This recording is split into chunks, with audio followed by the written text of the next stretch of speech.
सड़क दूधली इमरान मसूद का गांव कहा जाता है। आपका भव्य स्वागत हुआ है, कैसे देखते हैं इसको? देखिए, राजनीति एक ऐसा मैदान है जहाँ कभी किसी का एक का नहीं रहता है।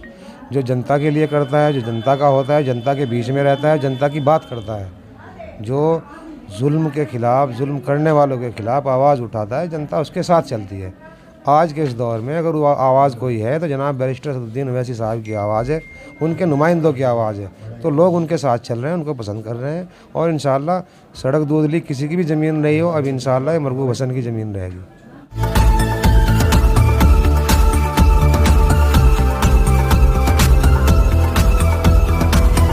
वजन घटाए, बड़ी आसानी से रिजल्ट पाए तुरंत 72 घंटों में, बिना दवाई, बिना डाइटिंग। जी हाँ, हम लाए हैं आपके लिए वर्ल्ड का number 1 weight management programme. Marghoob Hasan जी, पब्लिक फैसला न्यूज़ में आपका स्वागत है। देहात विधानसभा में AMIM से आप चुनाव लड़ रहे हैं, प्रचार में लगे हैं, कैसे रुझान आ रहे हैं? क्या लगता है जीत निश्चित होगी? आपका बहुत बहुत शुक्रिया। देखिए, रुझान तो आप लोग बताएंगे। मैं अपनी मेहनत कर रहा हूँ, बूथ लेवल तक जाकर हर बूथ पर मेहनत कर रहा हूँ और लोगों का बहुत मोहब्बत और बहुत प्यार मिल रहा है और मैं समझता हूँ ये प्यार इंशाअल्लाह वोट में कन्वर्ट होगा और इंशाअल्लाह हम जीत की तरफ जाएंगे। एग्जिट पोल में भी समाजवादी और BJP की जो जोड़ लग रहा है, उनकी सीटें निकलती दिख रही हैं। आप इसमें अपना आपको कहाँ देखते हैं? कैसे, क्या मंत्र है आपका जीत का? सबसे बड़ा एग्जिट पोल तो 10 मार्च को होगा, जो जनता फैसला करेगी और हम जनता के बीच में, जनता से हमें जितना प्यार मिल रहा है इंशाअल्लाह हमें उम्मीद है जनता हमारे साथ है और वोट भी जनता हमें देगी। जैसे आपसे हमारी चर्चा हो रही है, ऐसी आम जनता से भी हमारी चर्चा होती है। मुस्लिम समाज में एक सवाल ये है कि वो कहते हैं कि AMIM असदुद्दीन ओवैसी साहब को जो है अगली बार मौका देंगे, इस बार BJP को हराना है इसलिए समाजवादी को वोट करेंगे।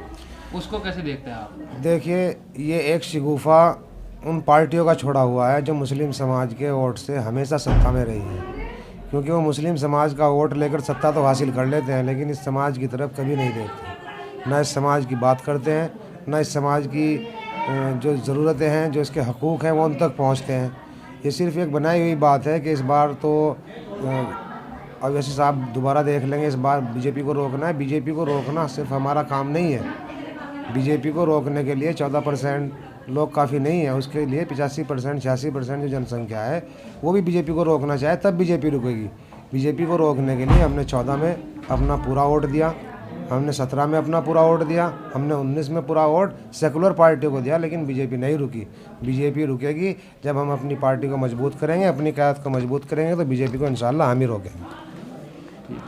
असदुद्दीन ओवैसी से भी अक्सर ये सवाल किया जाता है, आप भी देहात विधानसभा में चुनाव प्रचार कर रहे हैं, कहते हैं कि BJP को जिताने के लिए चुनाव लड़ रहे हैं असदुद्दीन ओवैसी, उन पे एक एजेंट का आरोप लगता है। उसको आप कैसे देखते हैं, कैसे उससे निकल रहे हैं? आम जनता में आप जा रहे हैं, आपके भी आगे सवाल आता होगा, तो क्या कर रहे हैं आप इसके लिए? मैंने जैसा भी आपको बताया, ये उन लोगों की देन है जो लोग मुस्लिम वोटों पर राजनीति कर रहे थे।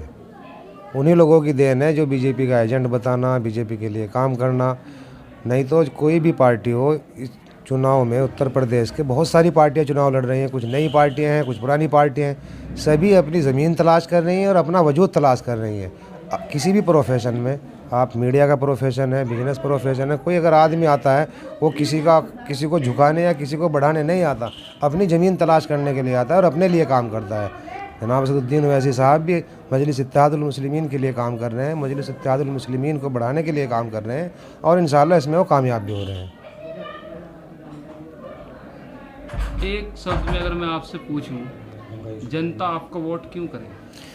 जनता हमको वोट इसलिए करेगी क्योंकि अगर जालिम के ख़िलाफ़ कोई आवाज़ उठाने वाला है तो वो हम हैं और जो हमारा नारा है, जिसकी जितनी संख्या भारी उसकी इतनी हिस्सेदारी अगर कोई दिलाने वाली पार्टी है तो वो मजलिस है, इसलिए जनता वोट करेगी। सहारनपुर देहात सीट से आप लड़ रहे हैं, किससे टक्कर देखते हैं? टक्कर तो जनता तय करेगी किससे है, हमारी तो सभी से टक्कर है जो सामने खड़े हैं और इंशाअल्लाह 10 तारीख को तय हो जाएगा किससे टक्कर है।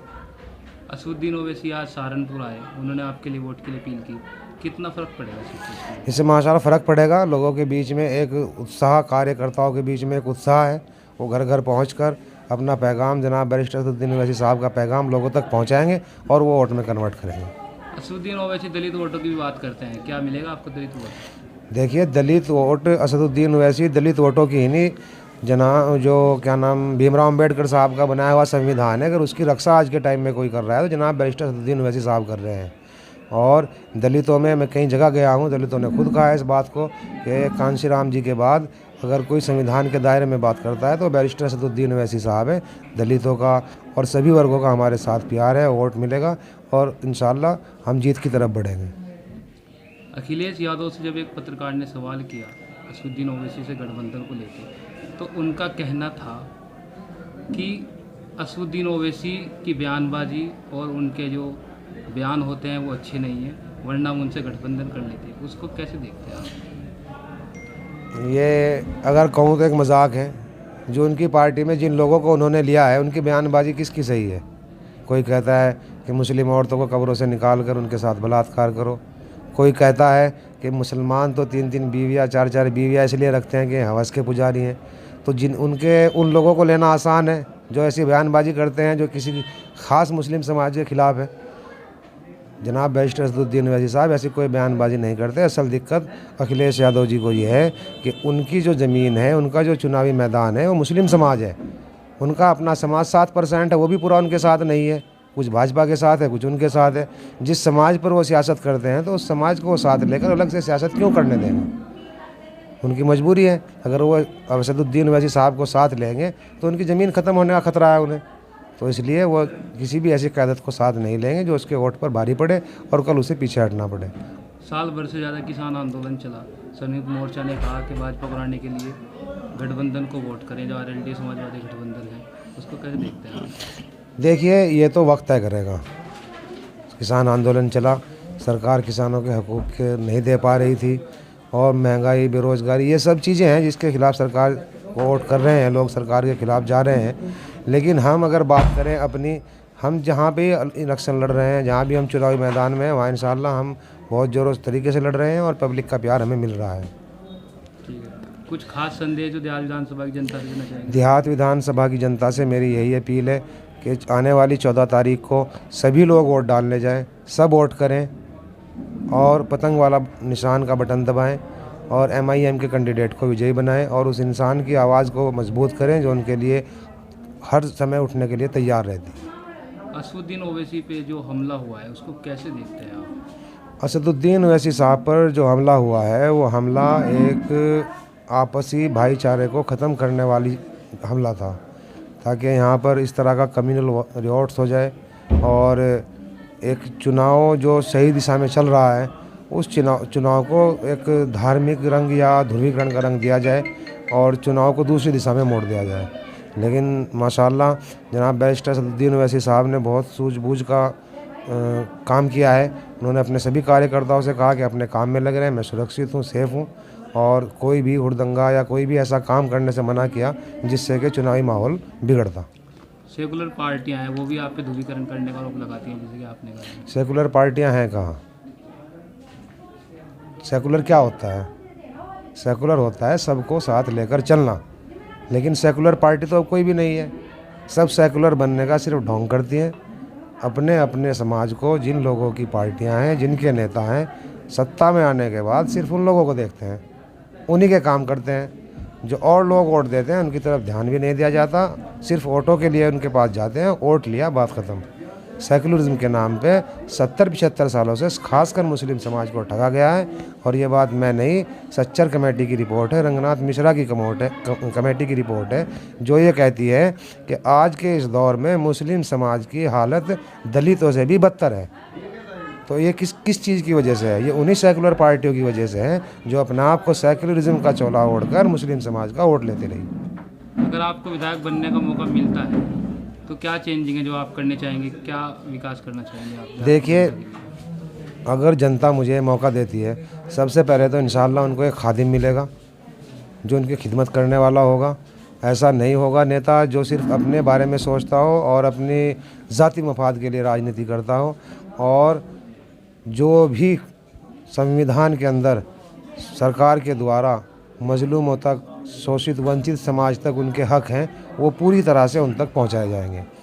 स्कूल, कॉलेज, एजुकेशन, हेल्थ, सब पर ध्यान दिया जाएगा। जो भी एक संविधान के दायरे में हम काम कर सकते हैं इंशाल्लाह वो सारे काम किए जाएंगे। सड़क दूधली में आज आए हैं, काफ़ी जनता थी, बड़ी कैसा लगा? माशाल्लाह बहुत क्या अच्छा। वोट में बदल पाएंगे इसे? बिल्कुल बदलेगा इंशाल्लाह। वोट में लोगों का ये प्यार ही है जो आपको देख रहा है कि चुनाव से 1 दिन पहले 2 दिन पहले अगर लोगों की मोहब्बतें हैं, लोगों ने यहाँ पे बुलाया है, तो इंशाल्लाह ये वोट में कन्वर्ट होगा।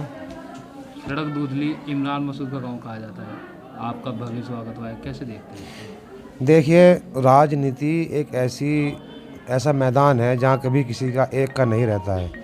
जो जनता के लिए करता है, जो जनता का होता है, जनता के बीच में रहता है, जनता की बात करता है, जो जुल्म के ख़िलाफ़, जुल्म करने वालों के ख़िलाफ़ आवाज़ उठाता है, जनता उसके साथ चलती है। आज के इस दौर में अगर वो आवाज़ कोई है तो जनाब बैरिस्टर असदुद्दीन ओवैसी साहब की आवाज़ है, उनके नुमाइंदों की आवाज़ है, तो लोग उनके साथ चल रहे हैं, उनको पसंद कर रहे हैं। और इंशाल्लाह सड़क दूधली किसी की भी ज़मीन रही हो, अब इंशाल्लाह ये मरगूब हसन की ज़मीन रहेगी। देहात विधानसभा की जनता से क्या अपील करना चाहेंगे आप?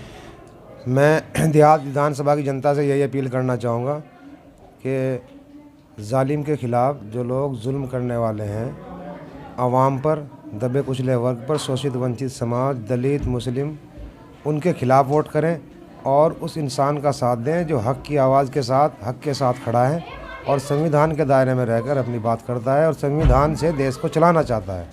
तो मेरी लोगों से अपील है कि आने वाली 14 तारीख को पतंग के निशान पर मोहर लगाएं, पतंग के निशान वाला बटन दबाएं और उस इंसान के कैंडिडेट को विजयी बनाएं जो जुल्म के ख़िलाफ़ आवाज़ उठाने वाली इंसान है। समस्त ग्रामवासियों का, जितने भी गांव के रहने वाले, मेरी माँ और बहनें, इज़्ज़तदार बहनें, भाई, बच्चे, सब का शुक्रिया अदा करता हूँ। जितनी हमारी यहाँ पे यूनिटें काम कर रही हैं, खासकर आप लोगों का, आप लोग यहाँ पर आए, सभी का शुक्रिया अदा करता हूँ। ठीक है, जानकारी देने के लिए बहुत बहुत शुक्रिया। शुक्रिया।